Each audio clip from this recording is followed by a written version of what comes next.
အမေလူတိုင်းဟာရွှေတွေငွေတွေကိုပဲတန်ဖိုးရှိတဲ့အရာတွေလို့မှတ်ယူနေကြတော့တကယ်တမ်းတန်ဖိုးကြီးမှတဲ့အမေမေတ္တာတရားတွေကိုတော့တန်ဖိုးထားရကောင်းမှမသိကြတော့ဘူးအမေဆိုတာရွှေနဲ့လည်းရှင်လို့မရသလိုငွေနဲ့လည်းတိုင်းထွာလို့မရပါဘူးအမေရဲ့ကဘာမှာအရှိဆုံးဆိုတာသားသမီးတွေဖြစ်ပေမဲ့သားသမီးတွေရဲ့ကဘာမှာတော့အမေဆိုတာတချို့တဝက်ပဲရှိကြပါလိမ့်မယ်လင်းရှိမရရှိမိတ်ဆွေရှိတွေကပြောင်းလဲတတ်တဲ့သဘာဝရှိပေမဲ့သားသမီးတွေပေါ်အထားတဲ့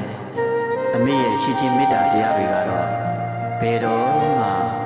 ပြောင်းလဲမသွားပါဘူးအစားတို့မရတဲ့အမေရဲ့မေတ္တာတရားအမေရဲ့ကရုဏာတရားတွေကိုသားသမီးတိုင်းတန်ဖိုးထားတတ်ကြရင်သိကောင်းပါပဲဗျာ